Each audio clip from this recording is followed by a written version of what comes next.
Spooky salutations! This is Scenes, Screams, and Spooky Themes, a horror movie recap and review podcast. Each episode, we break down a horror movie piece by piece and also give you our unhinged opinion on it. Maybe we better not answer that Craigslist ad. This week, we're covering Creep. I'm Eva. Ready? I'm Jasmine. Set. And I'm Cody. Action. Here we go. This is the episode of all time. I have been waiting for this. Wow. Before we get into Creep itself, which sure is a journey, we'll put it that way. I have two confessions. The first is that, Jasmine, weeks ago, when you did the joke, what's your favorite horror movie? And then did, I don't even want to mention it again, most heartbreaking scene from my childhood. I had not yet seen the TikToks. I did not know this was a thing. Yeah. I started getting the YouTube shorts like a week ago. So I was like, so this is what she was fucking doing. Yeah. And now I wish I had known so I could have come up with something. It was just getting them nonstop, and so I was like, this is really relevant right now. I'm gonna do it. I am behind the curve. My second confession is, so in editing the last episode, The Autopsy of Jane Doe, I realized my energy was kind of insane. What with Skin Oreo Yeah. and asking you if a fly had ever come out of your nose. You are wild. So I must confess, I was caffeinated. I had some caffeine before the recording, and so that's why I don't normally, get too caffeinated. None today. None today. Oh man, this would have been a good one. You one. don't want a 24-ounce Dutch Bros coffee just in the whole episode? Okay, once again, it was a chai. It has way less caffeine than a coffee, and it's not my fault that they accidentally made it a large instead of a medium, but it is my fault that I drank the whole thing by the end of the night. So how's it going? Oh, it's going. I got my new glasses. Hooray! I can see. Yeah. It's nice. I love being able to see. It does have its uses. They look very nice. Thank you.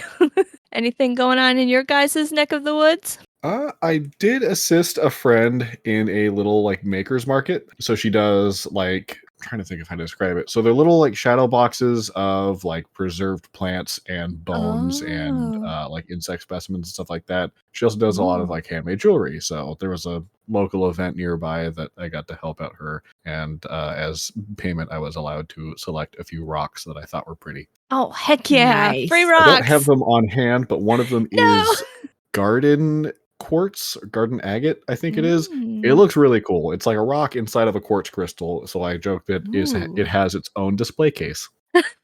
That's neato. That's awesome. We love rocks. We do. Have I shown you my rock? I would please do. I have 2 rocks on my desk here that my best friend Saffron got for me, I think one Christmas. This one is painted as Gizmo. Oh, Gizmo. They're quite good. And then the other one is painted as Tula Oh May. my god. So cute. those are adorable. I don't have any cute cat rocks, but I have a Youper light. So I Nice. just discovered Uperlite. That's the Yeah. UV reactive one, right? Yeah. I thought that was so cool. I actually used to live in that part, so we found them pretty frequently on the beaches. Neat. Wow. Yeah. So this week, I would like to ask you guys, are there any seemingly harmless noises or sounds that scare you or give you a feeling of paranoia? I have 3. Please share while I think. So my 3 are whistling, children laughing, and ice cream trucks. I guess all of those have been used nefariously. So Yeah. I was driving home from work the other day, and I'm just in my own world, and all of a sudden I hear this noise, and I thought it was an ambulance or something at first, and then it got closer, and I just felt this overwhelming sense of dread as an ice cream truck drove by. that's amazing. I'm having a hard time coming up with anything, but I do have one stupid story. To women everywhere, I am sorry. When I started living with my now fiance, we were in Arizona, and Arizona frequently gets like monsoons, big thunderstorms in the summer. And so I had never been afraid of storms in my life, but I pretended to be afraid of thunder because it was really cute when he would try to like comfort me. And I had meant to come clean right away, but I didn't. And I somehow taught myself I'm now afraid of thunder. Oh no.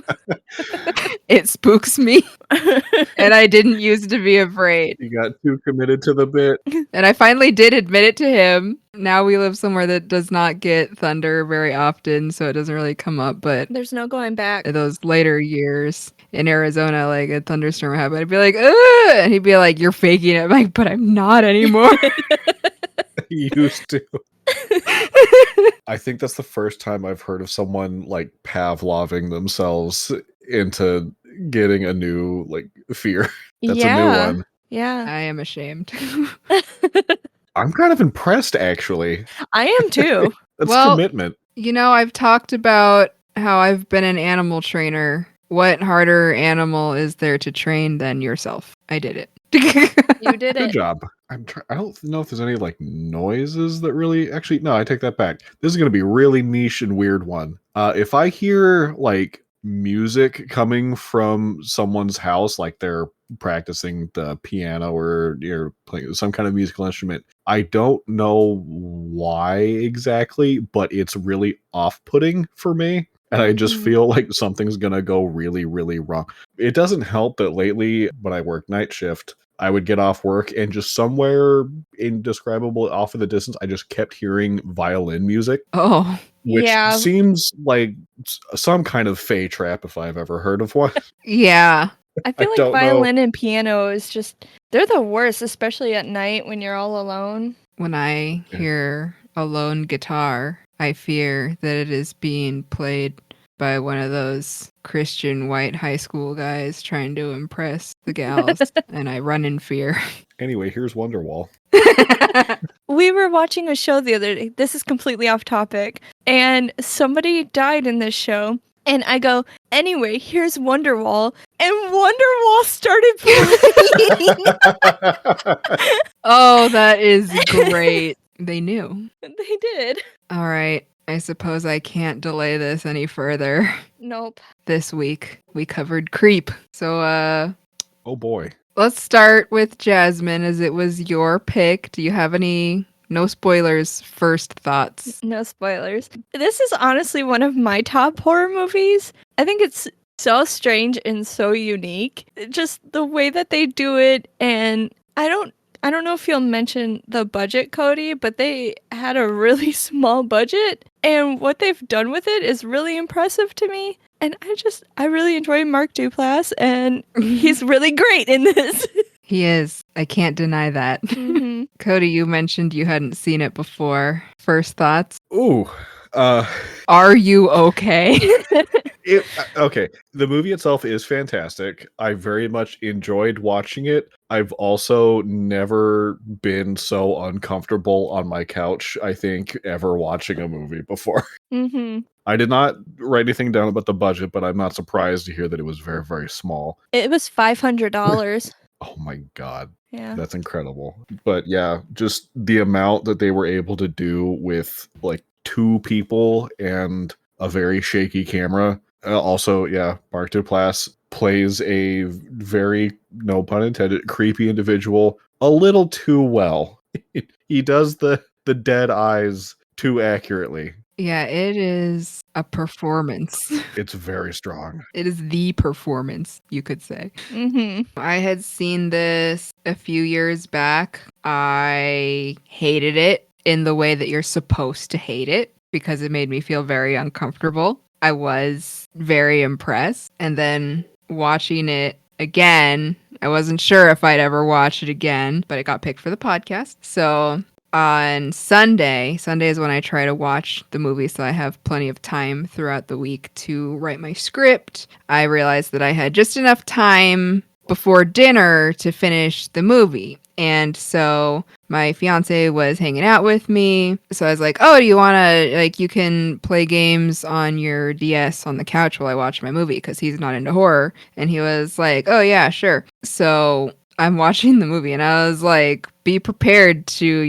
half experience one of the most uncomfortable movies I've ever seen. And yeah, he tried to play his games, but he got sucked into it. It's hard not to. And the movie feels a lot longer than it is just because it's so uncomfortable. So we're like 40 minutes in, and I was like, are you going to make dinner? Or are you going to watch the movie? Because, like, I don't care. I just want to know. And he's like, no, I have to know what happens.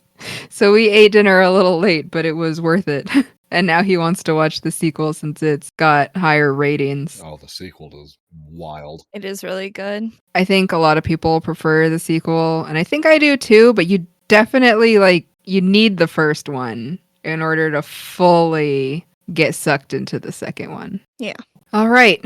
I will get into my recap, but before I do, there were a few things that I wanted to say. First and foremost being, we have some trigger warnings for this one. Not only are there some very uncomfortable moments, which aren't necessarily, triggering, but, just in case you hate that, with my scripts, I try to touch on everything, but not go into too much detail of anything that's going to be super disturbing. So if it's not your style, you can listen and hear what happened in the movie without going too far into your own mind imagining it. That being said, this one is hard to capture because it's a lot of monologues and it's found footage. So there's a lot of just like describing what's going on because that's what is moving the story forward, as opposed to, a movie where I can like describe what's happening in the scene. I tell you what's going on around everyone and kind of cover the monologues. Most importantly, though, there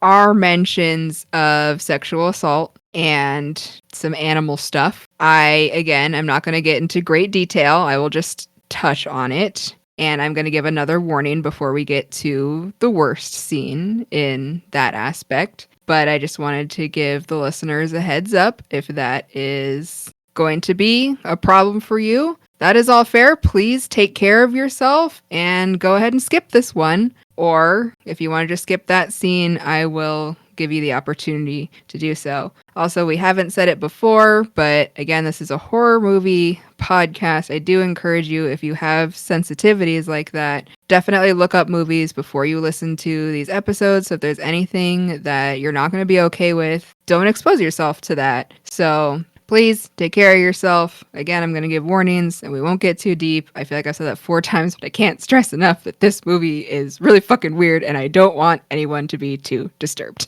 Thank you. Okay. So, Creep was released June 23rd, 2015 and was directed by Patrick Brice. We open to a black screen. There's cheerful music and the sounds of a car driving. Again, this is a found footage movie, so it's very grainy, and we have someone carrying the camera 95% of the time. A few times the camera will be propped to capture both characters on screen. I'll try to bring that up, but for the most part, imagine a camera with one of our characters holding it, so behind the camera, and someone else in front of the camera we can actually see. The camera turns to face our main character, Aaron, and he's played by none other than Patrick Brice himself. Again, you mentioned the super tiny budget. The director was one of our main characters. This is an uncomfortably close shot. Aaron explains to the camera that we are leaving the flatlands and heading up to the mountains. He points the camera out the windshield and gestures up at some mountains. As this drive continues, we get shots of the most SoCal hills I have ever seen. I grew up in SoCal, and I recognized this immediately. I was like, this is not like the drive that I did every day, like going to college, but it could be. It all looks the same. The hills, we call them the hills because they don't look that impressive. They're just kind of rocky with like shrubs on them. Although once you get out of the valley, you can see that they actually were mountains. And it's like, oh shit, I was all the way up there. And so, yeah, they're not very impressive, but I was very happy to see them because I was like, home. Oh, and as we keep going, I found out that this was filmed in Crestline, California, which is close to Big Bear. If you know, you know. I was very familiar with this kind of environment, to say. So Aaron explains to the camera that he's not entirely sure who he's meeting. He's answering an ad that offered $1,000 for a day of filming service. Discretion is appreciated, whatever that means. A brief cut, and he points the camera back at himself with a joke theory that maybe this ad is from a lonely 40-something woman luring a young, handsome boy to give rub-downs, money, and whisper sweet nothings. Just a thought, he quips. He passes a lake, a small mountain town, points them out to the camera. He passes a teen riding their skateboard in the middle of the road. Quaint. And so now he pulls up to a very steep driveway in a properly wooded area. This now does look like your stereotypical mountains. Again, if you're familiar with California and you know Big Bear, you know what I'm talking about. We're no longer in these scrub brush hills. We are in proper forest. He pulls over to the side of the road next to the driveway. He pans the camera up to the home, which is up a long set of stairs, and points out the yellow door, his signal that this is the right place. Cut to him climbing the end of the stairs and knocking on the door, breathing heavily. We wait. No answer. He rings the bell, which I've never seen a doorbell like that. It was like a cool little lever thing that you turn. It's really cool. I want one of those. I'm glad I'm not the only one that was transfixed by that, because both me and my partner, when we were watching this, were just, what, that's a doorbell? And just, it completely, like, we had to pause the scene for a second and try to look it up. I don't know what they're called. We tried to find, like, key turn doorbell, and nothing came up. Ah. Huh. That's what I think it would be called. Watch it be something like middle of door ring bell. I can so imagine me like getting home and just staring at it and then turning it like 15 times just for my own amusement. Well, meanwhile, the cats inside the home are just like running for cover, like, what is happening?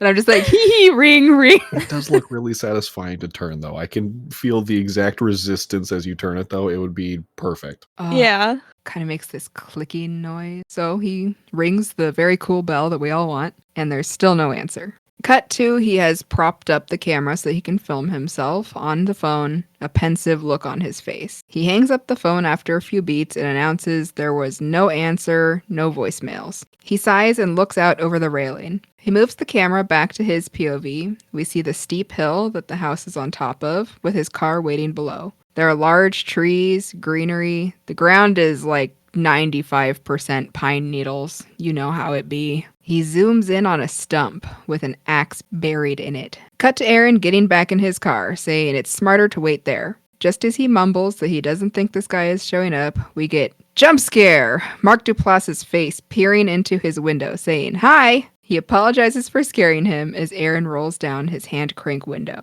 The man introduces himself as Joseph with an F. He doesn't actually say with an F, but I felt like that was important. I mean, it comes up in the subtitles. What a cool guy. Joseph with an F. They shake hands. Joseph shakes his head with a grin, saying, "Oh my God. Oh my God. This is going to be a great day." He tells Aaron that he has a really nice, kind face. Aaron hesitantly thanks him. Joseph opens the car door for him. Joseph is dressed in a form-fitting, long-sleeve black shirt and bike pants. The arms, legs, and hemlines of his clothes are pulled up like they're a little too small for him, which just kind of gives him an off vibe. He has short, dark brown hair. It's very messy. His counterpart, Aaron, is wearing a casual beige coat, flannel shirt, and jeans. He has short, styled, light brown hair and glasses. He looks kind of like hipster, but not the kind of hipster who thinks they're cooler than you. We get the clear note that these are two very different men. Joseph holds his arms out and then announces that they should just do this now because by the end of the day, it'll be normal. He goes in for a hug. Aaron accepts it. Joseph grins and repeats that it's not anything weird at all. Joseph leads Aaron into the home. Both are panting from the climb. Joseph pulls the keys from the butt zipper pocket of his pants, which, I don't know, I thought that was so funny for some reason. We're looking up at his butt and he pulls the keys out. Joseph explains that this is a family vacation home, filled with special memories. He points out some paintings of bears on the wall. They're not bad, but not professional quality. He says he made them with his dad when he was younger. Joseph says that Aaron must be anxious to get started. He positions Aaron and begins to explain the job to the camera. Joseph is a cancer survivor. He had it in the liver, but it spread to his lungs. But with chemo, it went into remission, which was incredible. But 2 months ago, he started getting dizzy spells and, quote, some sort of cognitive misfirings. The doctor found that he had a baseball-sized brain tumor that's inoperable. Aaron mutters, oh no, with sympathy. Joseph was given about 2 to 3 months to live, but he's still hoping he might beat it. Power of positive thinking. Who knows? He's very expressive with his hands as he talks. He's married, he flashes a wedding band, and says his wife of 6 years, Angela, is pregnant with their first child. He waves at the camera and says, hi, buddy, and explains that they've been calling it buddy. Also, another thing here is I'm going to be referring to buddy as it sometimes because I didn't want to say buddy 8,000 times. And that's how he refers to it as. Yeah, he refers to it as it, and not to get too far ahead, but I could have called buddy a they, but that feels like too much respect. Buddy doesn't deserve my respect. Poor buddy.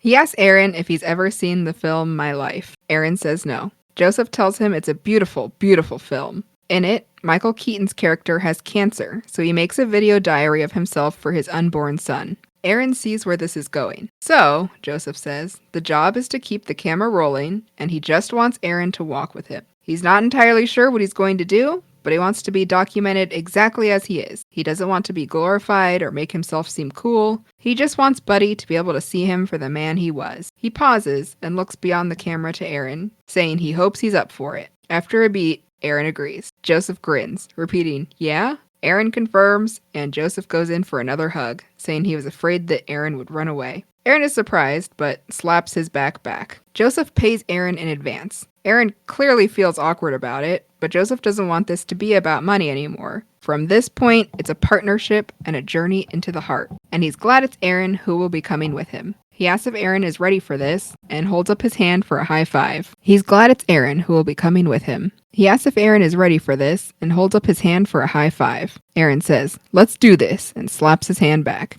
Joseph says, all right, I'm gonna go get in the tub. Then he bounds up the stairs enthusiastically. Aaron is stunned for a second and asks, in the tub? Joseph says it's okay, and tells him to come up. We hear a bathtub faucet turn on as Aaron climbs the stairs. There's a nice living area with a kitchen, dining room, table, living room with a fireplace, a patio with a gorgeous view. And here we go. This movie gets weird very fast. This was the moment, I think, that my fiance put down his games. It's a good time to join in. This is my personal least favorite part. Here we go. Down a hallway, Aaron enters the bathroom to see Joseph already shirtless and starting to take off his pants. Disclaimer, we see no genitals in this movie. We do see some bush, if that's gonna bother you.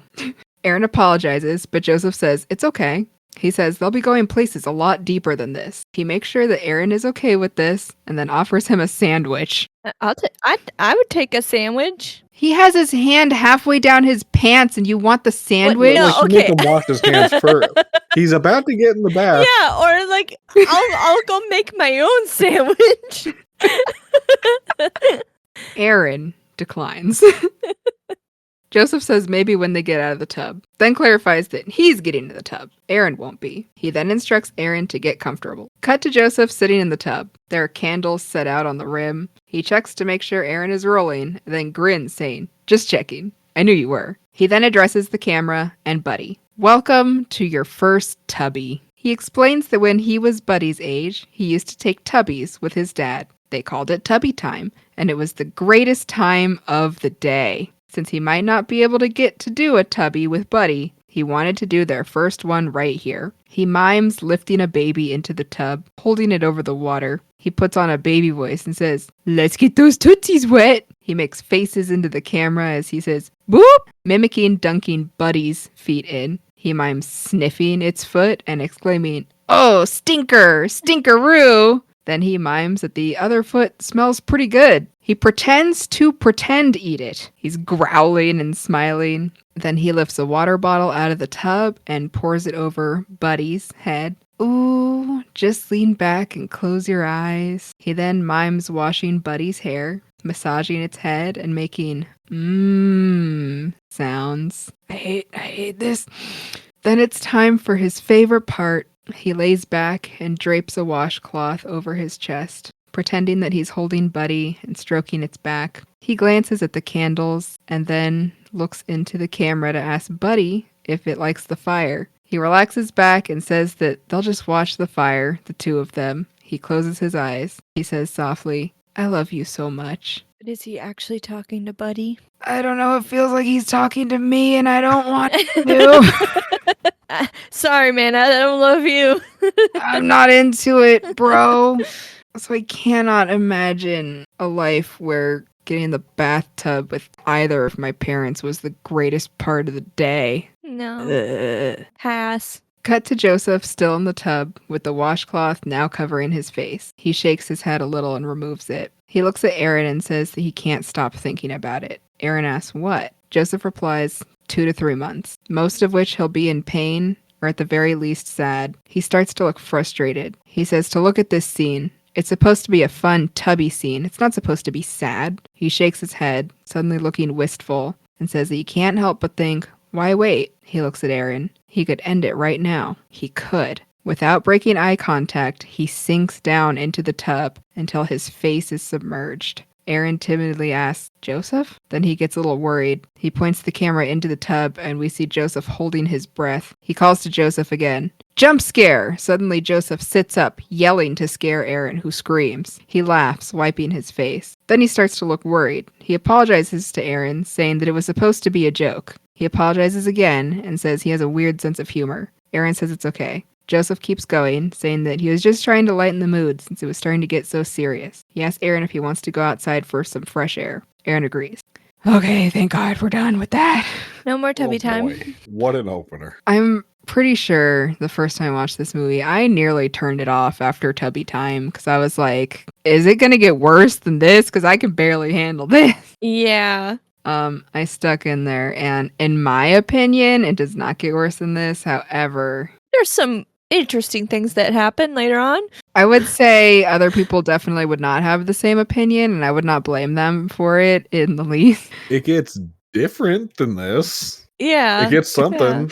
I feel like anyone who experiences the tubby time scene, you're different after that. You're a changed Yeah, person. that was the first time I can recall that I like physically cringed during a scene. Like the whole time, like my hands were like rigor mortis claws against my chest, and I'm just, why does it continue? It lasts so long, it feels like, but it's only like a minute. Yeah, it's not very long at all. It feels like forever. Even reading it just feels like forever. Let's leave it behind, boy. shall we? On Aaron's way downstairs, Joseph calls to him that he might want a heavier jacket since it's chilly. He tells him to get one from the guest bedroom closet. Aaron pushes back the closet curtain. Jump scare! He is startled by a large wolf head mask. Joseph runs in to check on him and then laughs. He says, oh, that's just Peachfuzz. We see the mask again, and it's a gray, cartoonish, snarling wolf with big ears. It's quite terrifying. Yeah. It would get me if I wasn't expecting it. Yeah. I don't like it. Joseph says he's actually glad this happened and tells Buddy, you're going to love this. Okay, so you know how important proper crediting is to me, so I did look this up just to make sure. Peachfuzz is played by Mark Duplass. Want to make sure God. all animal characters are properly credited. Wow. What a good... I don't know if you want to call him a good boy. I started to say it and I was like, whoa, wait. I suppose he's just doing his job. Joseph pulls out the mask and explains that his father came up with Peachfuzz, who is a friendly wolf. He even has a song for little kids. Cut to Joseph wearing the mask and singing the most made-up-on-the-spot song you've ever heard. He does a little jig, a growl in the camera's face, a little bunny dance. The song changes drastically in the middle and ends on a long, drawn-out note with Joseph kneeling with his arms spread. This sticks with me. I thought about writing down the lyrics, and then I decided that I really didn't want to do this. You'll just have to experience it for yourself. Yeah. Or just YouTube the Peachfuzz song. Could do that. So you don't have to witness the entire spectacle. I might share a gif of Peachfuzz dance on our Bluesky. I can't. I thought about singing a line. I can't do it. I can't do it. It hurts me physically. And also, yeah, it's hard to say any other way, but it's not that you're necessarily supposed to understand at this point that the song's definitely made up, but the song is definitely made up. You can very much tell. It's really bad. It makes no sense. And then, yeah, he goes from being like, oh, I'm so cute, I'm Peachfuzz, to like pretending to strum a guitar and being like, yeah, Peachfuzz. It's like, it's awful. It's like when you sing a song to your pet when they're doing something cute. It's that kind of vibe. Yeah, that's exactly it. Okay, here we go.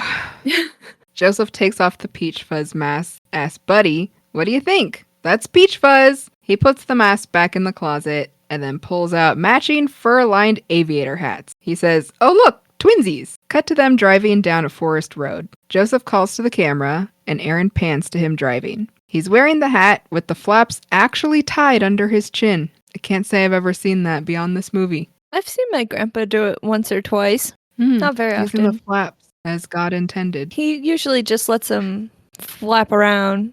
He tells the camera that there is a legend about the trail they are going to. It's called Las Aguas Milagros de Corazon, or the Miracle Waters of the Heart. He also says it a lot wider. Okay, I'm gonna do my best. Las Aguas Milagros de Corazon. Perfect. There you go. That's how it's said. That hurt is how me. it's said. I am in pain. He heard about it with his wife from a cool Hispanic lady that runs a taco truck down by the lake. The story goes that there's some kind of healing body of water out here that has something to do with the heart, but only those that are pure of heart can partake of it. So they're going to find it. He asks Aaron how his heart is. He answers, unsure. Good? Joseph says, it better be. Cut to them hiking in the woods. Joseph calls, let's go cure some cancer. He half jogs enthusiastically down the trail, jumping over things, grunting. He honestly looks like a kid. Suddenly he stops and asks Aaron if he saw that. He points into the trees. Aaron didn't see it. Joseph keeps peering into the trees and whispers that he heard something. They travel deeper into the woods. Without warning, Joseph looks back at Aaron and then takes off into the woods, abandoning the trail. Aaron calls after him, his voice almost cracking. Joseph doesn't stop. He's now out of view. Aaron waits, calls again, then slowly starts to follow. He's looking around, but Joseph won't answer. He briefly turns the camera his own way to document his frustrated expression. He's wearing the matching hat. Twinsies. Good for him. What a friend. You know, yeah, he already got paid, but you know, for $1,000, Yeah, I guess I'll wear You your might hat. as And, well. it looked like a comfy hat. So, win-win. yeah, keep your head warm. Not getting any answers, Aaron reluctantly walks into the forest looking for Joseph. As he passes a fallen log, jump scare! Joseph jumps out and yells. He laughs and apologizes to Aaron again, then takes the camera saying he needs to see his face. Aaron looks pretty pissed. Joseph says he's sorry that Aaron's a little mad. Aaron says it's okay and takes back the camera. Joseph says that Aaron just had a near-death experience. That's how it feels when you think you're going to die. He asks Aaron, it's incredible, isn't it? The two pant. After a beat, Joseph hugs him and asks if he's all right. Aaron says yes. Joseph comments on how powerful that was, and Aaron agrees. Joseph notes that there were about 2 seconds there after Aaron was done being scared that he looked like he wanted to kill him. Aaron starts to protest, but Joseph cuts him off, saying that he doesn't take it personally. It was a visceral reaction, a defense thing. But there's an animal in him, a little Peachfuzz inside him yet. No baby wolf. Please no. Inside all of us, there are two wolves. One is gay. One The is other Peachfuzz. gay. That one's my You are favorite. gay. Sorry. It's so good. What's my One is Peachfuzz, and the other one is the fake dire wolf they brought back that's just a designer dog. Yeah. You are a fraud. To everyone with imposter syndrome, I didn't mean it. I was so excited and then so just let down when I researched the direwolf thing a little bit further. When I saw the pictures and they were white, I had a feeling something was off. And then when I found out more, I was like, ah. Yeah. Well, I guess it's good that we're not any closer to Jurassic Park, but still. As they continue their hike, Joseph asks if Aaron has anyone he needs to make peace with before he goes. He says he has an ex. Joseph mishears, thinking he said axe. Aaron corrects him. Joseph mentions that he has an axe back at the house. Aaron says he saw it. Joseph asks him if when he saw the axe, if there was a small part of him that thought Joseph might kill him with it. Aaron admits yes, but he didn't know Joseph yet. Joseph laughs loudly, clearly amused. Aaron is struggling to keep up now. He says he's not sure how long they've been walking and asks Joseph if he's hungry. Joseph encourages him, saying he's doing great. They have to keep in motion. He points out a sign and rushes to read it. Healing waters, here we come. He struggles to catch his breath, which allows Aaron to read the sign first. Sewer pipeline. He says it's shit water. Joseph shrugs and says it's something. Better than nothing. He gestures to keep going. Aaron timidly asks if Joseph remembers how to get back. Joseph says he doesn't. Aaron continues that they took a lot of forks and he wasn't keeping track. Joseph confirms that he wasn't either. But that's back there. They have to go forward. Can't find the miracle with a rope attached. He spies something, looks at the camera, and then runs off saying, "Holy shit, holy shit." Aaron follows at a distance. It's an outcropping of rock. Joseph walks up to the edge, saying it's a lookout point. He looks out over the woods and then suddenly stills. He slowly raises his fist in the air in triumph. He calls to Aaron, saying he's not ever going to believe this. We see Aaron join Joseph on the rock. He's pointing down towards the river, and he instructs Aaron to point his camera there and tell him what he sees. Aaron zooms in on a pool that looks naturally carved into another big outcropping of rock in the river. It's shaped like a heart. Aaron exclaims as much. It's a heart down there. He's amazed as he tells Joseph that he was right. Joseph says that it's a heart, but also a miracle. He looks like he's on the verge of happy tears. They did it. They found the heart. And thus a friendship was born. Or maybe more than friendship.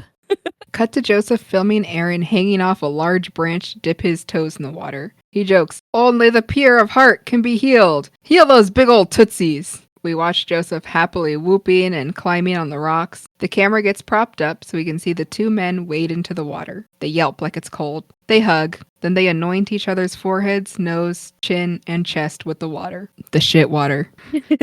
Stinky. They embrace again. We watch Joseph etch J+A and a heart in the stone using a rock. I was gonna say here for anyone who's too concerned, you ever use a rock to etch something in the cement and then you pour water on it and it's gone? I don't think that etch is long for the world. No, it's coming out. Thank goodness.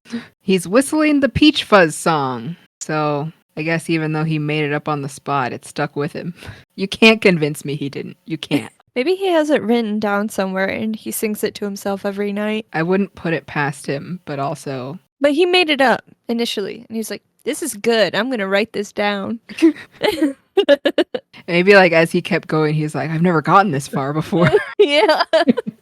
We watch Aaron flash 2 thumbs up. Joseph tells him he knows a place called Billy Bear's. They have the best damn pancakes in the world. He asks Aaron if he's still hungry. He nods, looking tired. Joseph says that he's buying lunch, and Aaron enthusiastically agrees to get out of here. Cut to Joseph opening up the menu at a small diner. I guess they found their way back okay. He says, "Let's see what's good here." Aaron immediately asks, "It's the pancakes, right?" Joseph doesn't answer. His face could be read as frazzled, but also maybe not. Aaron presses, asking, "Didn't he say he's come here with his family for years?" Joseph recovers, saying, Yeah. It's just that they changed the menu. But yeah, the pancakes are the thing." Cut to Joseph finishing his pancakes. He quietly asks Aaron if he's ever done anything he's really ashamed of. Aaron reluctantly says yes. Joseph asks him to tell him about it. Aaron pauses, but agrees. I would never share my dark secrets with this weirdo that I saw in the tub. Mm-mm.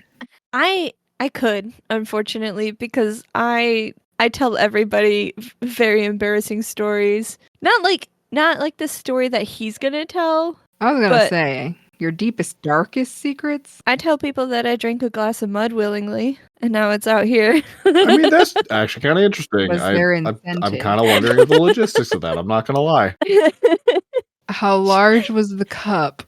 It was like maybe, well, you can't see my hands, maybe like that big-ish. For the listeners, I am estimating maybe 4 ounces. No, like a little pint bit glass bigger. size? Maybe 6 ounces. 8. No, 8 ounces. Yeah, 8 ounces. I was at a friend's house, and they were trying to pull a prank on me by saying, "Here's a chocolate milkshake," and I was like, "Guys, this is mud." And I was like, "But I'll drink it."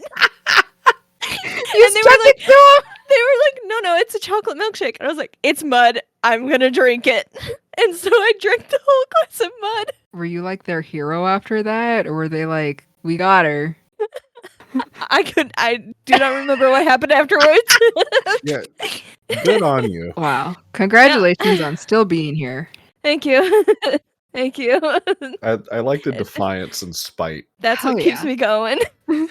Well, that was enlightening. Unfortunately, this next story is going to be enlightening as well.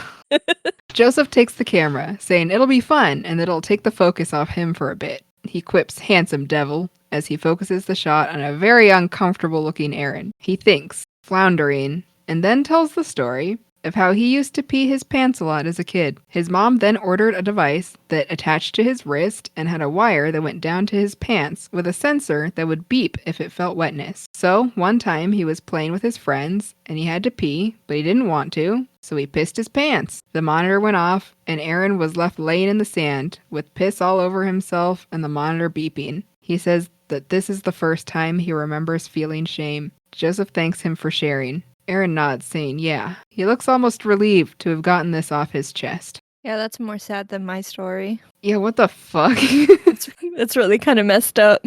I mean, at the same time, it's like if you're a young kid and you're like, oh, I used to pee my pants, like, I feel like that's not that embarrassing, actually. I don't know, maybe it's just me, maybe I'm weird. No, because The like whole device thing really brings it up Yeah, to the next that's- level for me. that's what gets me more. Like peeing your pants, who cares? People pee their pants all the time. But to do that and then have that noise going off. Is that a thing that actually exists? Do they have like piss pants alarms?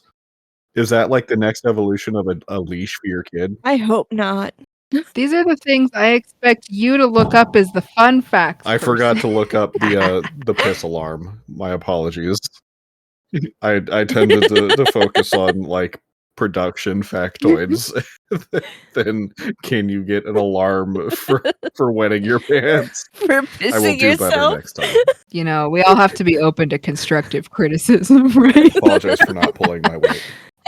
Joseph then asks if he can have a turn. Aaron is thrown off, but agrees and takes the camera back. We watch Joseph silently get out his phone and start scrolling. He glances up at the camera and then finds what he's looking for. He settles back in his seat and holds up the phone. It's a photo of Aaron getting out of his car after he arrived at the house. Joseph confirms that he took pictures of him and keeps scrolling. He got from when Aaron pulled up all the way to him knocking on the door. Aaron is confused, asking why. Joseph looks ashamed. He says he's not sure and musses with his hair. He says that he felt nervous when Aaron arrived and thought that maybe if he got to know Aaron before Aaron got to know him, he'd be less scared. He pauses and then apologizes. He says he wouldn't have done it if he knew him like he knows him now. He's ashamed and hopes they can move past it. He stares into the camera for a hair too long. He asks, okay, since he's getting nothing from Aaron. Another beat and Aaron says, okay. It's a little weird, but he's past it. Joseph stares, a half-dead smile. He asks, you are?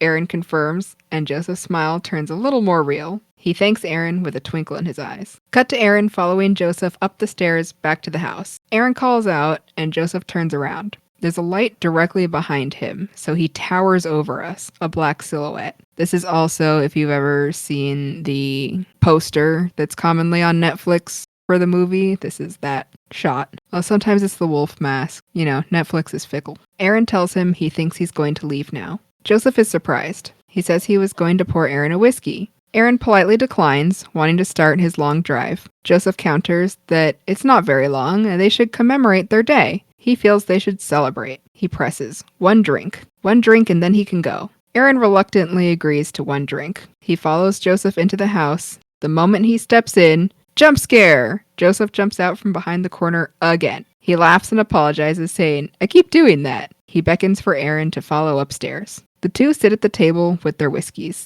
Joseph is saying that it was a great day and that he doesn't say that lightly. He says he could have spent it with family, but he made a new friend and it was a great day. Aaron agrees and says it was a good day. Joseph asks him why he decided to come up.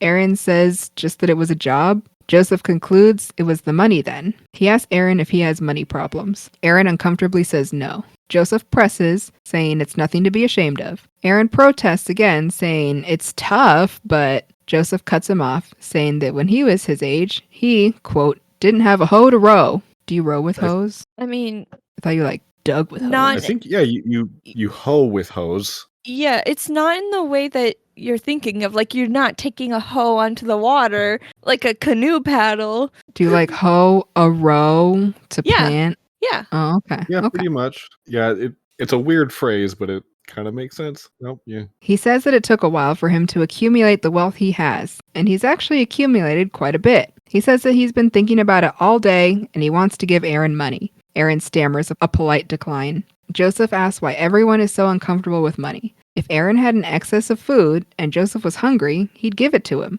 Aaron can't argue his point. Joseph says Aaron is his friend and he's kind. Well, Joseph has an excess of money and Aaron has a need. Aaron is still protesting as Joseph tells him there's a check in his boot. The camera pans as he checks. There's no check. Joseph says, "Gotcha," but concludes that since he looked, it means he needs money. You could tell me there's a snake in my shoe and I'd look.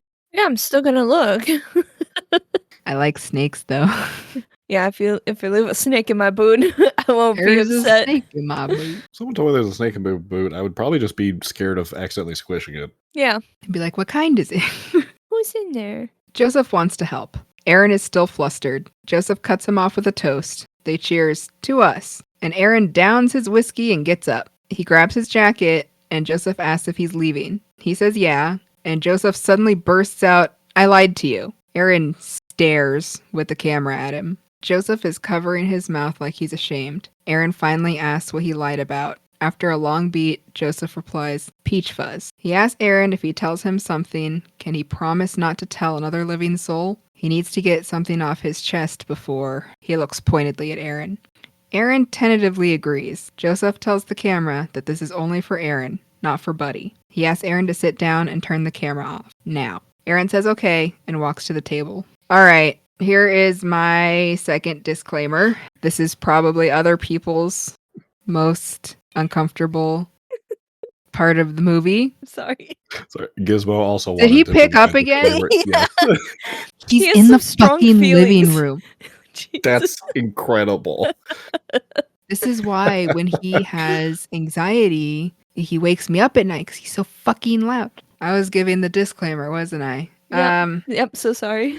So I am about to tell the story Joseph is going to tell, and to warn anyone, this does have animal stuff in it as well as sexual assault. Now, I don't mean to be spoilery, but as the movie goes on, there is a lot of reason to believe that this never occurred. So if that makes you feel better and you decide to listen to this, then there's that for you. If you want to skip it. And I hate it when podcasters say, just skip forward 30 seconds and they talk about something for like 4 minutes. I don't know how long this is going to be, but I'm just going to speed on through it. So we'll see.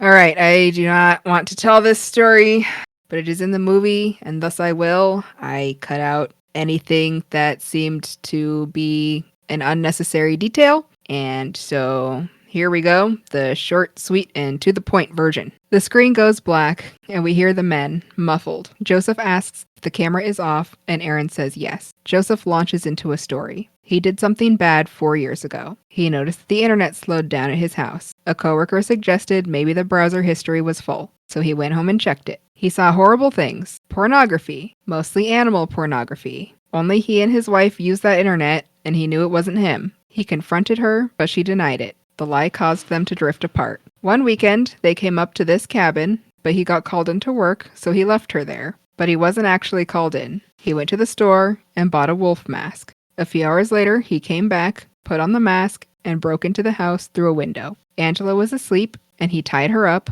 which woke her up, and they had crazy gross sex. He says he'd never seen her so happy. He admits it wasn't terrible for him either. He left her tied up. The next morning, he came back as himself and asked her how her night was. She said it was fine. They never spoke of it. After they got back home, the internet got back up to speed. He ends with, "Aaron, I raped my own wife." That is uncomfortable.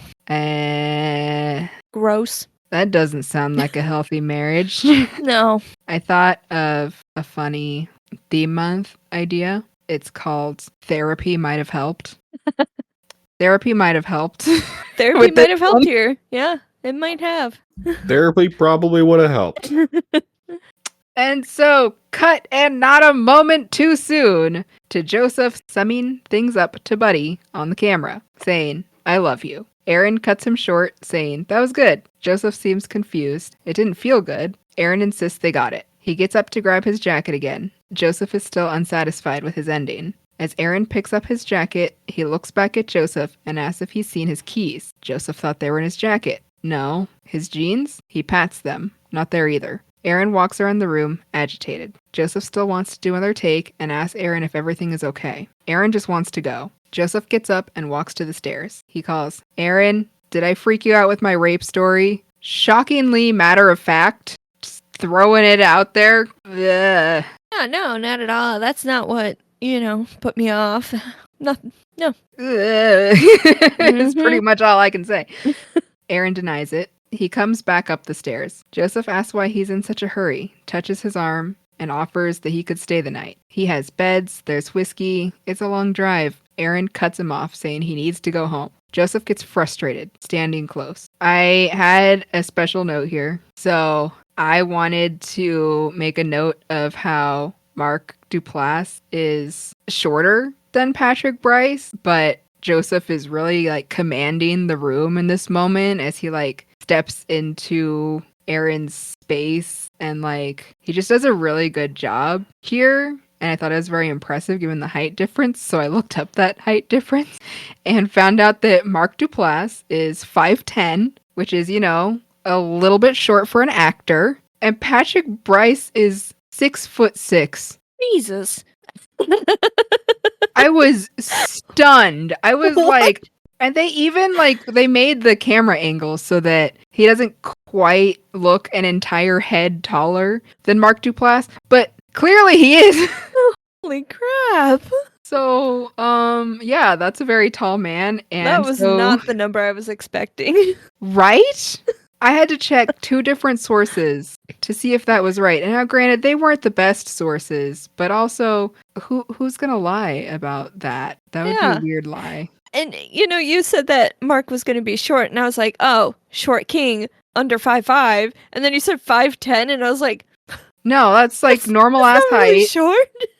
Actors tend to be tall, so yeah, like as an actor, perhaps a tad short, but certainly not short as an average human man. The other guy's just giant. Yeah.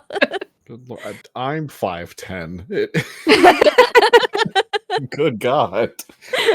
Wow, you could look Joseph straight in the eyes. You could. Right That just goes to show, height's not everything. The presence. Give me my keys. Yeah, so Joseph is having to look up at Aaron, but he is in complete control of this moment. He starts to speak. He says he knows that Aaron needs to go home, but they can't find his keys. The house is dark. He's over the legal limit to drive. In the morning, there will be light. They'll find his keys. He'll be sober, and he can leave. He asks, you understand? Aaron's face is partially obscured by a backlight, but he looks like a scolded child. Joseph touches his arm again and apologizes for raising his voice. Cut to Aaron pouring another drink. He apologizes for getting antsy. Joseph says it's okay. Aaron agrees that this was the right call. Joseph nods and agrees, happy. He turns back towards the camera, sniffling and looking around. We see Aaron at the counter pull something out of his pocket and dump it into one of the drinks. He brings the drinks to the table and sets one in front of Joseph, who remarks that it's a big one. Aaron suggests bottoms up, and Joseph is surprised, but goes along with it. He makes a face and sucks his mouth in like it tasted weird. He continues to look like his mouth tastes bad, but asks if he can redo his final take. Aaron says yes. Joseph tries to give his little speech to Buddy, but keeps messing with his mouth, sticking out his tongue, etc. I mean, when you have a bad taste in your mouth, you're just kind of like... Yeah. Gross mouth noises. He also starts blinking slowly. He asks Aaron if he tasted anything weird. Aaron says no, and asks if he wants another. Joseph declines. One last try, but he can't get over that taste. Cut to Joseph dead asleep in front of the fireplace. Aaron checks on him. He jumps up, confused, asking Aaron what he did and why did he do that. Aaron just shushes him back to sleep. Here we go. This one's brief, but... I don't like it. Cut to a new angle. Joseph is still asleep by the fireplace, but with a blissful smile. He murmurs, "Hello, Peachfuzz," and reaches a hand into his pants. Aaron tries to tell him no, but he keeps doing what he's doing, is the way I'm gonna put it, and saying Peachfuzz and making noises. All right, we're moving on. Gross.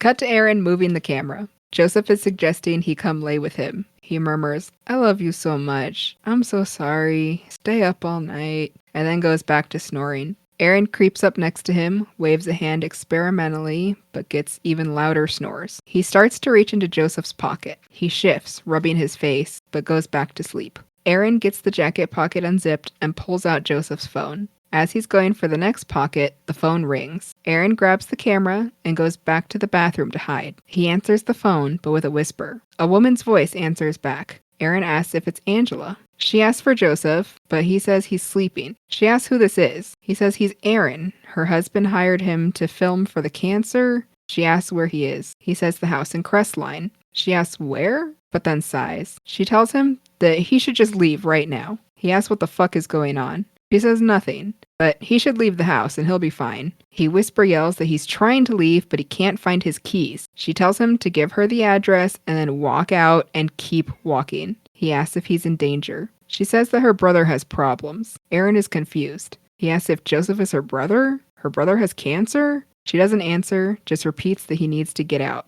The call distorts and then drops. Aaron rushes out of the bathroom and sees that Joseph is no longer by the fireplace. He looks around, down the stairs, to the kitchen, sees nothing. He jump scares himself with 2 hanging trash bags in a closet. He then notices the patio door is unlatched. Painfully slowly, he approaches the door, turns on the outside lights, opens it, and then steps outside. He looks around the patio, not seeing anything. A voice from directly behind him states, "Death." He screams and turns. It's Joseph. He's looking at him with half-focused, glazed-over eyes. He says, "It's coming." A long beat. There's nothing we can do. His face slowly screws up as he starts to sob. He tells Aaron that he doesn't want to die. He goes in for a hug. Aaron hugs back. He tells Joseph that he knows. Joseph calls him a good friend and tells him he loves him. Aaron pushes him back a little and tells him that he knows what's going on, that Joseph is troubled, but Aaron is willing to help. He wants his keys back, and then they'll go from there.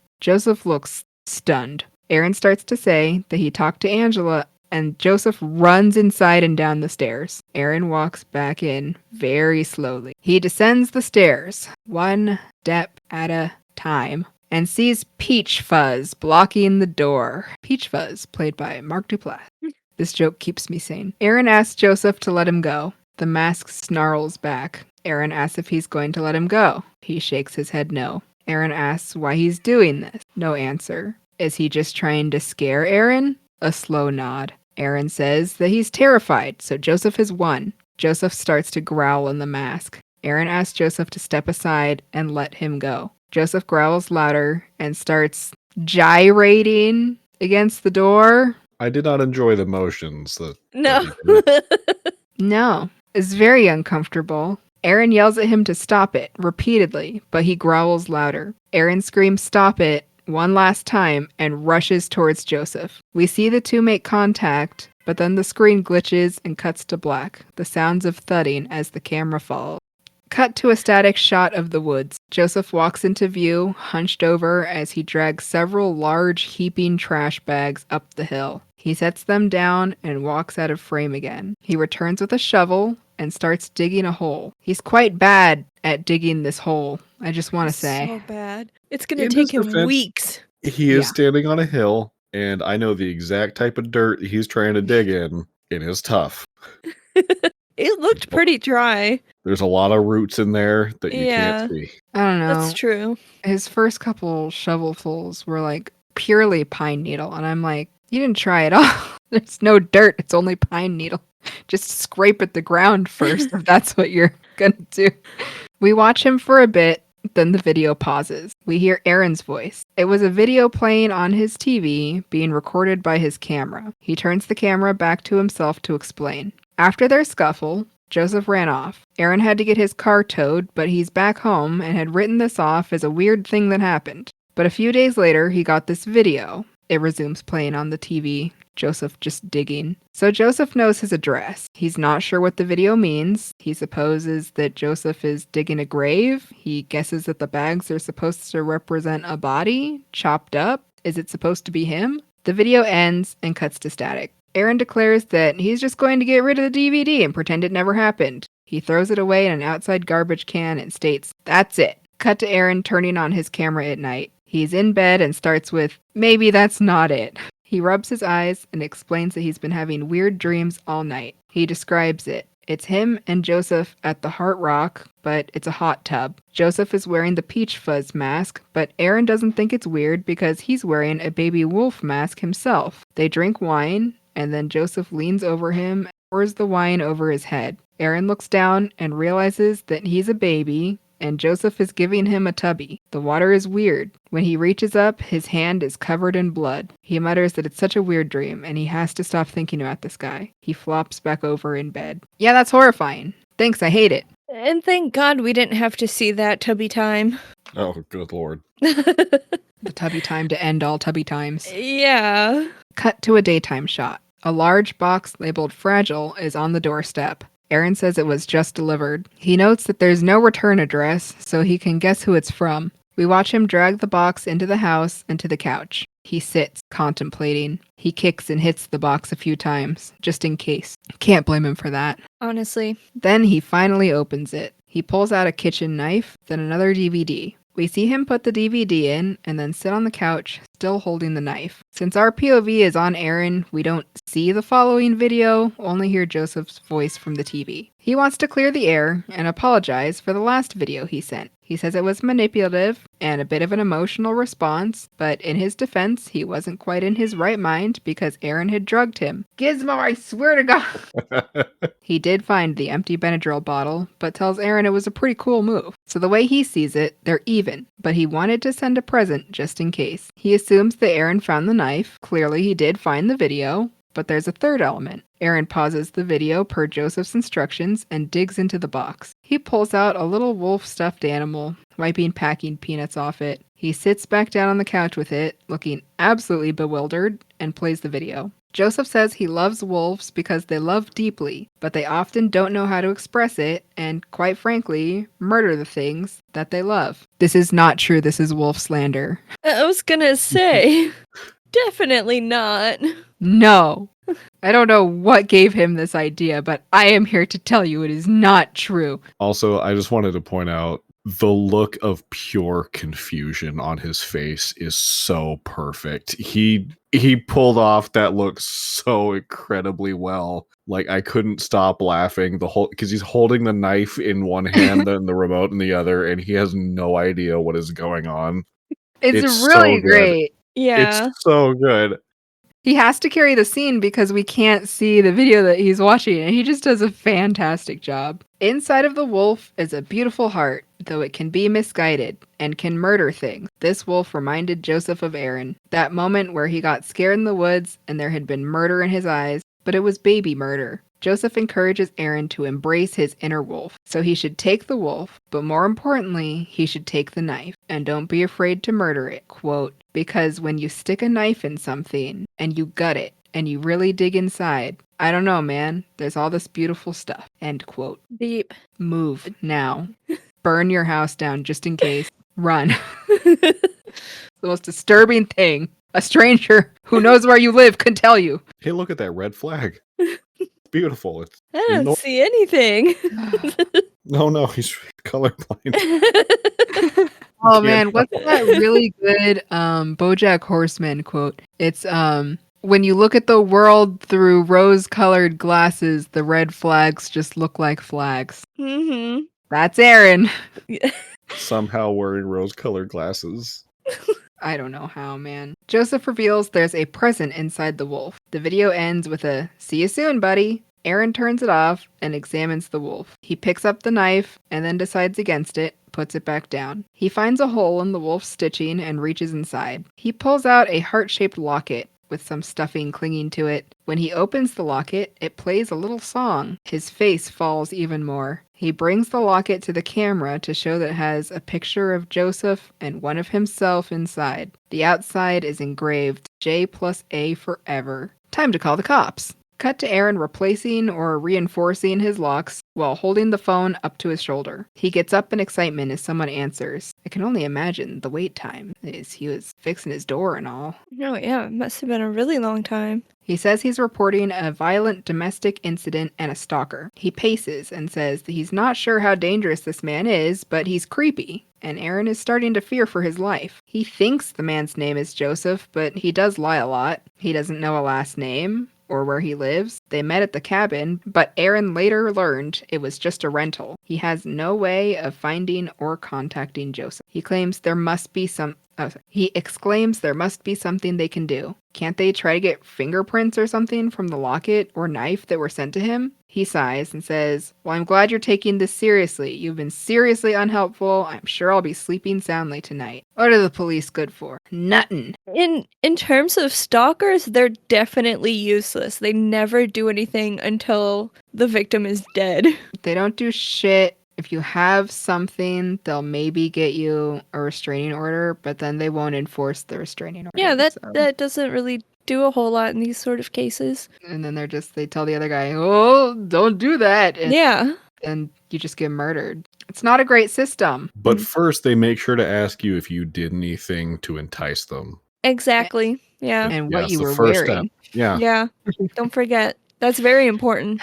Don't forget, Aaron, this is your fault. Cut to Aaron turning on his camera at night again. He starts talking about how he's still having nightmares, the same one over and over. There's a rustling noise and Aaron stops, looking around, eyes wide. Not hearing anything else, he keeps talking about the hot tub dream. It has spikes. A loud bang scares him, and he jumps out of bed saying, okay.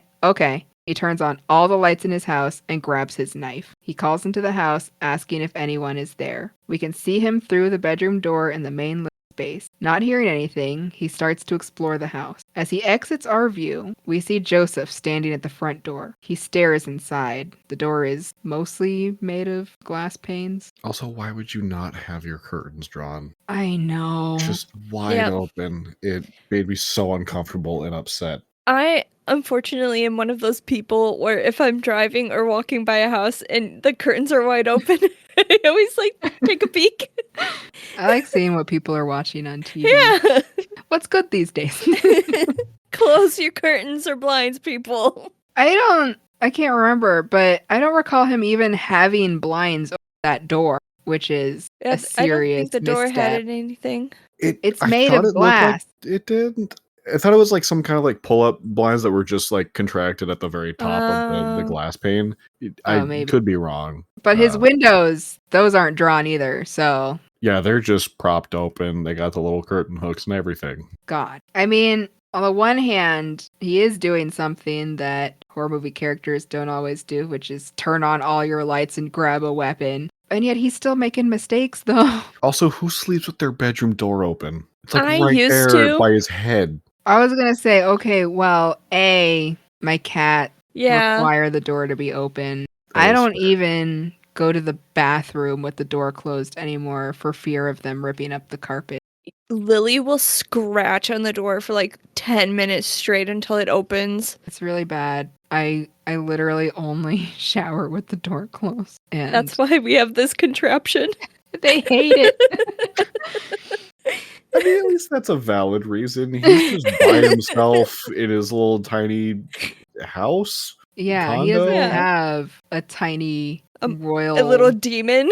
Royal brat. I mean, he kind of does it now. Okay. Yeah. You're not wrong. A little demon named Peachfuzz. Can't close the door, otherwise Peachfuzz starts ripping up the carpet. Oh my god. I was gonna say as well, my current bedroom setup, there's like this little hallway before you get to the door, so like from the bed you can't see it or anything, so that feels better. Aaron is still checking rooms, saying he has a knife. Joseph ducks out of view, and we hear Aaron's voice cut out. He asks, what was that? And picks up the camera. He had gotten behind it at some point during this patrol. He walks outside, but doesn't see anything. Don't go out there. Stay inside. He walks all the way out to the sidewalk and hears rustling from his side yard. He calls, Joseph? Quietly. So he even suspects it's this guy, and he's still making stupid-ass decisions. He walks through the side yard. It's dark and claustrophobic. He's still calling out. He reaches the backyard and looks around. He notices that his trash can has been turned over and the garbage rummaged through. He mutters, goddamn raccoons. Fade to black. Listen, I enjoy blaming all my problems on raccoons too, but... It can't always be raccoons. No. Sometimes it's not the raccoon. It's a wolf called Peachfuzz. Goddamn Peachfuzz.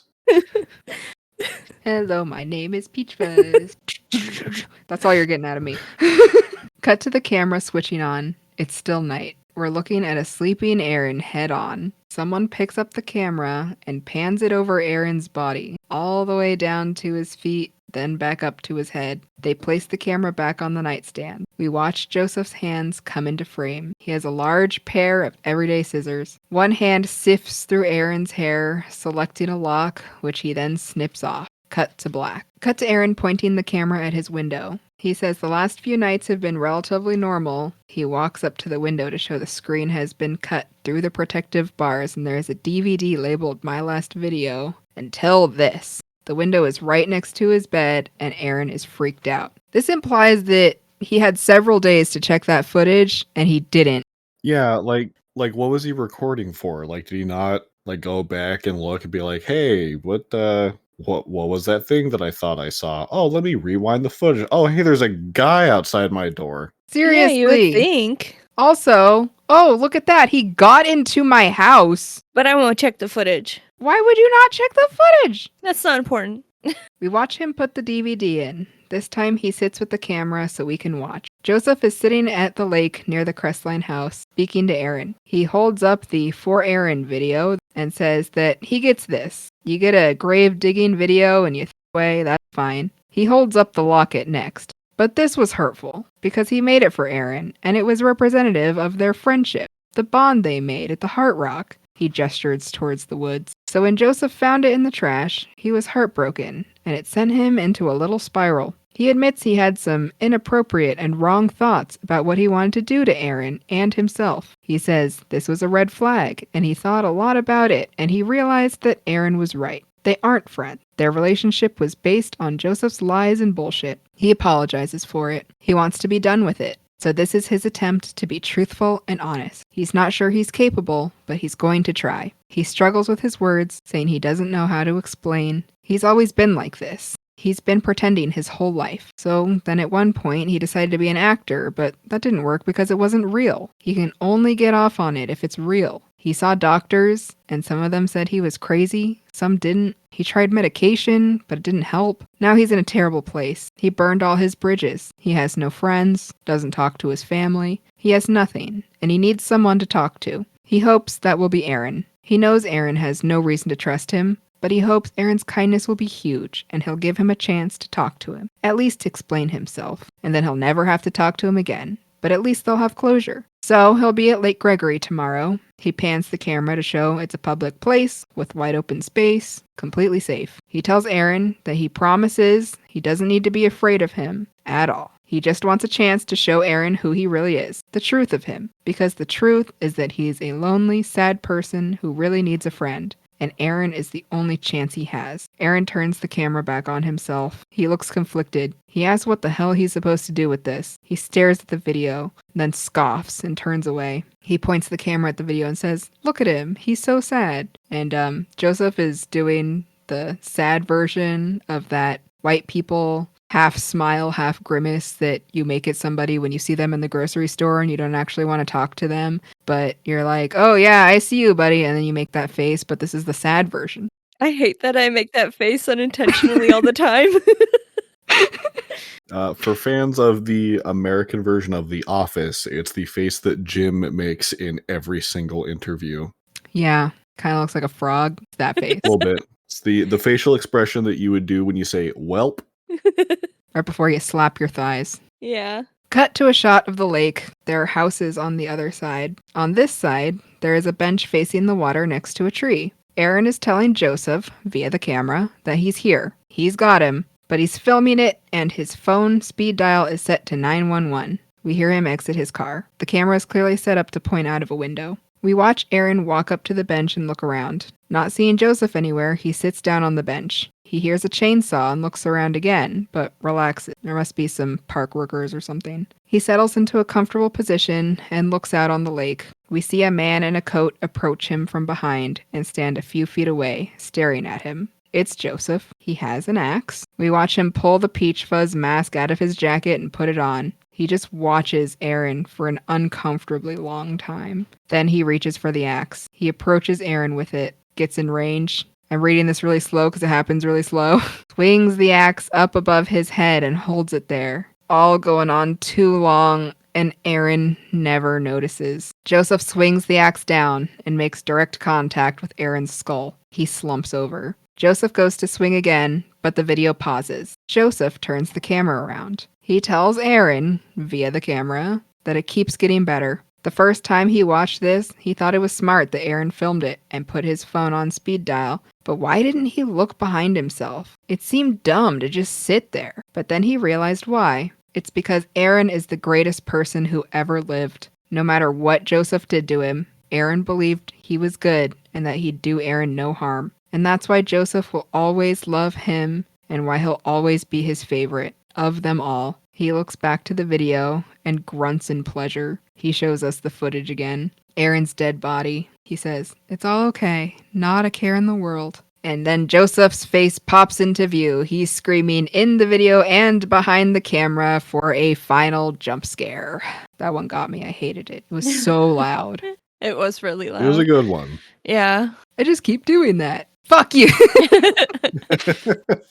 Cut to Joseph walking through his home. He answers a call saying, "Yes, this is Bill." He says that the job is simple. You just need a camera, yourself, and 8 hours of your time. We watch him enter a basement. He opens a cabinet that is chock full of videotapes with names on them. Some list places, years, or occupations as well. We have ones like Amanda, hairdresser, Joe, dog park, and Joe, car wash. My favorite says Tiny Little, 09. No Who's idea Tiny what that Little? means. Give us that story. He places a DVD on a stack of others. It's labeled Aaron with a heart. He says to the phone, "All right, see you tomorrow, buddy," and shuts the cabinet. Credits. Wow. Whew. So, Cody, Skin Oreo or Tubby Time? I don't know what to think about Tubby Time, dude. That I don't remember if I mentioned it last episode when we announced that we were doing Creep. I have seen the sequel, oddly enough, but not the first one. Yes. One of my coworkers mentioned, "Oh, dude, Tubby Time," and I'm go, "What the hell is Tubby Time?" Now that I know what Tubby Time is, it's such a weird scene. What makes it extra weird is like I can kind of like see like, okay, you know, it's a future father that's not going to get to spend time with his son, wants to do this like very like intimate and like caring thing. So like I could see the want to do that, but just the way that he goes about doing it the whole time, you're just like, oh, I don't like this. Yeah, that's like a big thing about that scene since it happened so early. Like, this could still be normal. Like, weird, but it's Innocent. normal bath time with your baby. Like, no one's denying that that's an intimate experience, life-changing with your first child. I assume. I don't have any kids. But it feels so wrong, but you're still kind of hanging on. Like, we as, you know, the horror movie audience know that we can just lean full into being uncomfortable. But if you imagine yourself in Aaron's shoes, it's like this could still be normal, and it's just the reason why discretion was asked for in the listing. Things do go off the rails, though. Real fast. What's that quote from? Was it Rogue One, the Star Wars movie, where it's like we were this close to greatness? Like that's kind of how I felt. Like the intention of that act. It's just like you almost had it, but then you got weird with it. Mm-hmm. Aaron truly puts up with more than anyone would. He is the greatest person ever. I agree with that. Yeah. Yeah, bless his heart. God, to not even check the footage. Yeah, that Old. one. Also, I was so relieved when Joseph said, "Oh, I found the Benadryl bottle." Because up until that point, I'm like, did Aaron just like have a roofie in his pocket at all times? Like, what did he put in his drink? And so I became really concerned for a bit. I'm like, what? Okay, what's up with that? And at the beginning of the movie, you have Aaron saying, "Oh, I kind of hope it's a lonely lady." And so it's like, could it have been a roofie? Oh God, I didn't even make God. that connection. Yeah. Oh Jesus. Well, I'm not sure anything about this movie is fun, so to speak, but shall we talk fun facts? They certainly are facts. I deliberately chose some kind of lightweight ones, considering that this movie is emotionally dense. I don't even know if that's the right term. It feels heavy. Writing this script took a mental toll on me, I'll tell you Yeah. that much. Uh, It took me like 6 hours, and I just like sat down. I did it in a day. I took like one break for dinner because I just needed it to be done because I didn't want to be doing it anymore.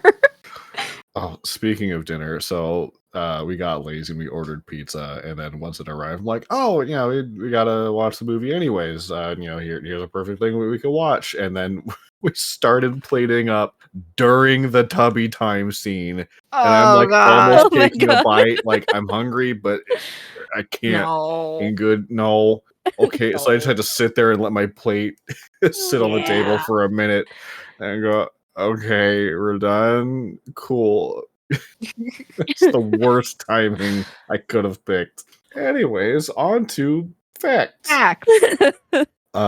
So starting off, the movie is co-written by Patrick Brice and Mark Duplass, who are both of the actors in the film, since there's only two. It was directed by Patrick Brice, who plays Aaron in the movie. The entire movie was filmed in a week and only had a 5-page outline. Wow. I imagined it was a lot of them like having an idea for a scene and then improving. It is exactly that. Most of the movie is complete improvisation. No. by the two Wow.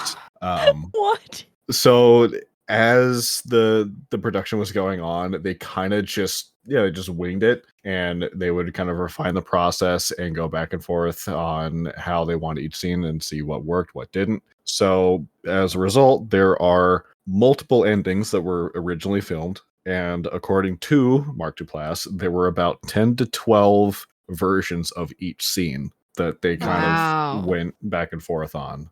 In a So week. That's crazy. that one blew my mind.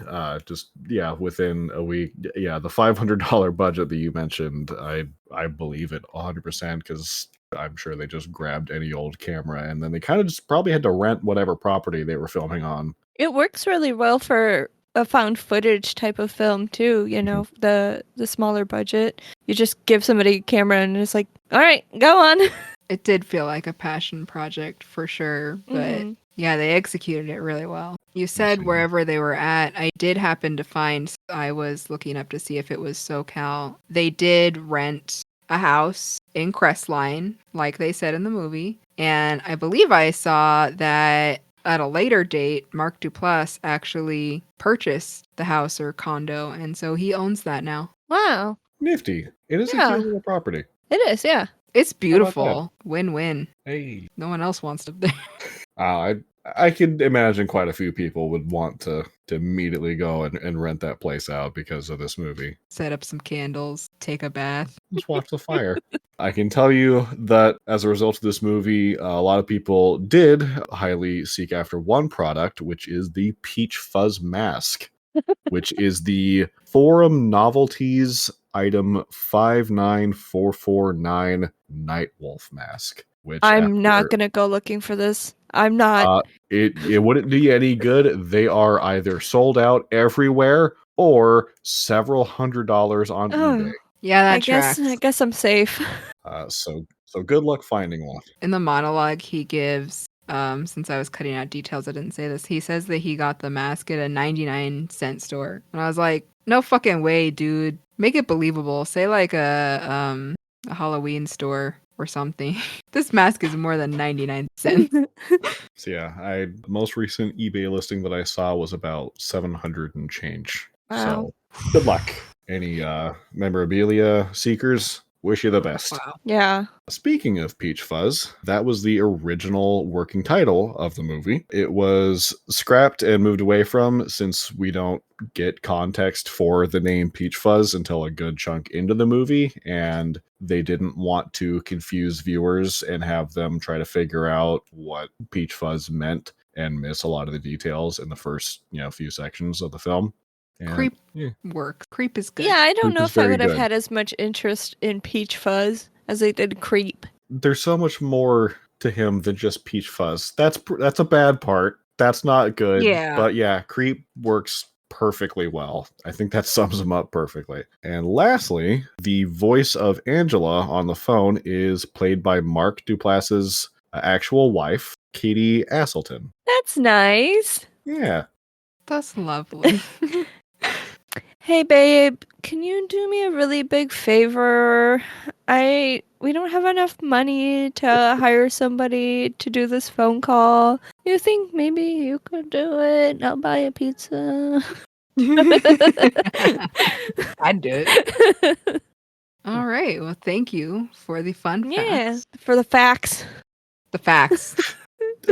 I'm a little lightweight and interesting. Yeah, they were really interesting. And so, theme analysis time. So, one of the big themes of this movie is power and control. Joseph is continually, subtly manipulating Aaron throughout the whole movie. It starts with him building a false sense of trust before revealing this darker side, even though we do see it really fast. And, the height differences that you had mentioned, it really kind of highlights how certain power dynamics can be exploited in these kinds of situations. We have the examination of blindly trusting strangers, especially when the stakes are high. We see these Craigslist ads all the time, Facebook Marketplace and whatnot, of people from everywhere, and you really don't know what the person is like. It could seem like it's entirely innocent, and it's not. So please be careful when you're answering these ads. That's another element that, no spoilers because we might do it someday, but Creep 2 leans into that even more, I think. And so I really like the way that they did that, because you want to give people the benefit of the doubt, because so many times that person doesn't mean you harm. Right. But you never know. It just takes once for you to be dead. So that's all it takes.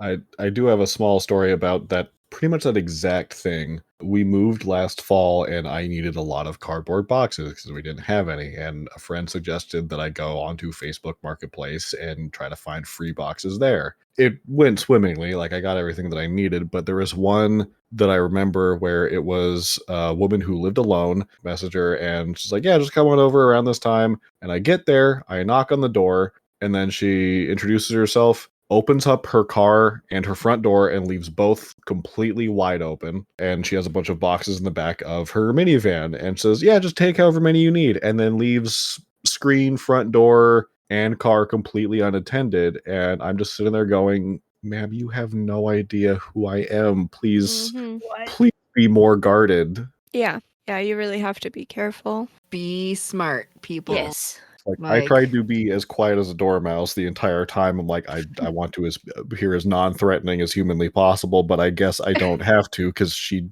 has no sense of self-preservation. Yeah. No awareness. Wow. Could not be me. Mm-mm. When I last moved and I had to buy a bunch of tubs for our stuff, I did get a bunch off of Facebook Marketplace. And I took my fiance with me every time because I was like, I'm not going to show up to somebody's house alone. Kidding me? If you are really keen on answering something like this to pick something up, I would say always bring someone with you or meet at a very public place or at the police station. Be safe. Yeah. Also, you can get free boxes from grocery stores. Your safest choice. It's true. We get a big sense of unease and paranoia by them kind of portraying this very isolated setting and lack of easy escape. Every turn, Joseph is right there, ready for Aaron, and Aaron can't find his keys. He doesn't know where he is. He has no idea what he's going to do to get out of here. This emphasizes the fragility of personal safety and how easily you can be caught off guard. Again, going back to answering people's ads, be careful. Always have a plan. Bring somebody with you. It's unlikely, but it could happen to you. If this sounds victim shamey, it's certainly not that. No, Like, it's not. if somebody does something bad, then that's completely on them. But since we know these things happen, just be safe. Yeah, we just want you to be safe. It's not your fault, but be safe, please. But take precautions. Yes. To kind of pair with the unease and paranoia we get, the found footage style really kind of heightens that. We get a very real sense of realism and immersion. We are behind the camera as well as Aaron. And so it's like we're watching these events unfold directly to us, coupled with Joseph's erratic behavior and lack of clear information to kind of keep you guessing about what his true intentions are. It's very paranoia inducing, very creepy. Listen to your gut. Always. You feel weird about it. It probably is Get weird. out of there. Yeah. And check your footage. That too. Don't fall for the Jim from The Office face. That's how they get you. Thank you for the theme analysis, Jasmine. And so our final section is we do a letterboxed review. We do rate on a scale of 1 to 5 because that is the scale that Letterboxd uses. And we rate both for scariness and for quality. So starting off with scariness, I am going to put this one pretty high because the tension is there pretty much throughout. Even when they're doing stuff like hiking through the woods and things seem okay again, I was still feeling pretty tense. And it's just littered with jump scares, and they're cheap jump scares, and they all work. They're all effective and good. I'm gonna give this one an 4. I'm gonna give it a 4 as well. Like you said, the tension's there throughout the whole thing. We get lots of foreshadowing. Joseph's crazy behaviors and unpredictability kind of do it for me. And we know I'm not a big fan of cheap jump scares, but I feel like they were pretty well done in this movie, and they were all in character as well. And I will say 2 of them got me good. I also will give it a 4. Yeah, like you said, just tension. I didn't realize how tensed up I was until after the credits hit, and I was able to relax my shoulders slightly. You're just on edge the whole time, and it does such a good job of just like, inducing anxiety. And also, yeah, the in-character jump scares are pretty fun, especially because it's just him popping out and screaming at you to try and scare you deliberately. Yep, that very last one, it got me good. Mhm. And then I was reviewing my final paragraph right before this, and so I didn't have my headphones on, but I was playing that scene to make sure I got that final quote right, because I hadn't touched the script in a few days. And I could hear that jump scream through my headphones. So loud. And I was like, fuck you.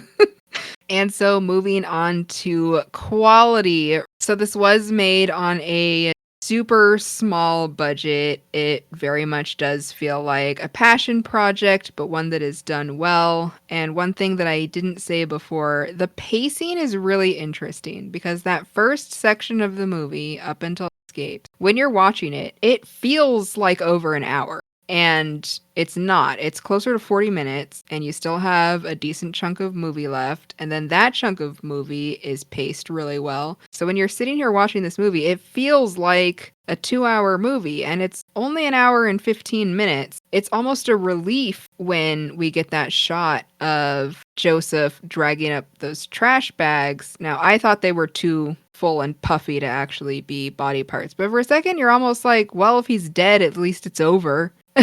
And then, he's not. Entire sequence with Joseph stalking Aaron. And so I think it was really effective. It was really good. And it's really impressive how much they were able to pull off with a week and $500. That being said, it's not one of my favorites. I'm super into slashers, so me going down a tiny bit is just because this movie isn't for me. That doesn't really mean it's not good, just certain things for certain audiences. I'm going to go ahead and give this another 4. I'm actually going to give it a 5.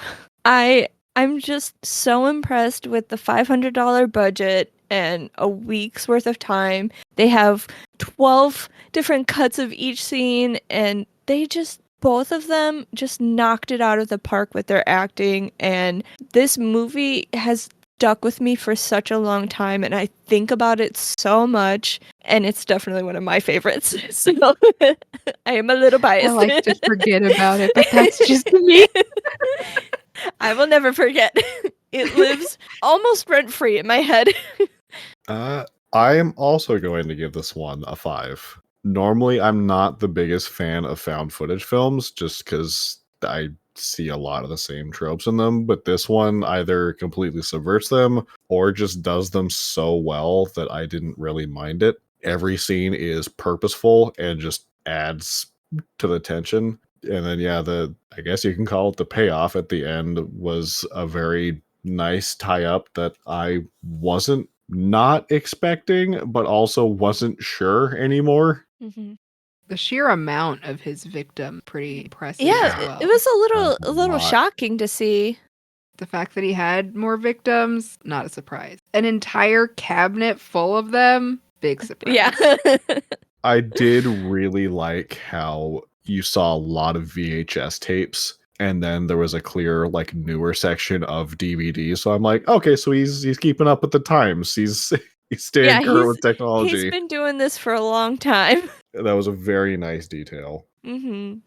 And how interesting to have your victims be the ones recording, because he's hiring people to come film, and those are the videos he's stealing. It's very interesting. Yeah, it's a little It's a bit twist of on a trope. Yeah, it's like the most dangerous trophy you can take because you're filming your crime.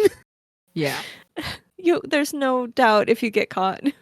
All right, well, those were our Letterboxd review ratings. So this one scored really high in both categories. So if you haven't seen it and you heard all that and you think you can handle it, definitely check it out. It is on Netflix. And so we move on to talking about what we're doing next. So we did make the decision to move into theme months. And so next month, we're going to be starting that. The month of May, our very first theme month, is going to be Sci-Fi Month. We came up with a very cool, if you ask me, well-rounded schedule. And we're going to start things off with The Cube. Exciting. I have not seen it. I don't really know anything about it, honestly. I just know that it is on everyone's list of great horror, so I'm excited about it. I remember watching this when I was a child, and then once again in high school, and I haven't seen it again since then. I also have not seen it, but I have heard of it, and I've heard good things about it, and I'm very much looking forward to taking a look. Yeah, it'll be a good one. Hello, quick correction here. So the movie is called just Cube, no the Cube, and it is no longer streaming on Tubi like it was when we originally planned this, but that's okay because it is on Kanopy. So go watch Cube on Kanopy. That's the one from 1997. And we're wrapping up one of the toughest episodes for me yet, and that sure is ambitious considering we haven't done this very long. I'm almost glad to get it out of the way sooner rather than later. Mm-hmm. Yeah, it was a challenge to write that script, so I am proud of me for getting through it. And I don't think any written recap could do the movie justice since it's found footage, but I am proud of the job that I did. Yeah. I admire your perseverance. Truly. I'm really looking forward to Sci-Fi Month and everything that is to come. So thanks for joining us for another episode. I had a very good time. Yeah, me too. That was fun. Don't forget to check us out on socials. They'll be linked down in the description, and give us a rating and a follow. Thank you for joining us. This has been Scene, Screams, and Spooky Themes, Take 7. That's a wrap. Cut.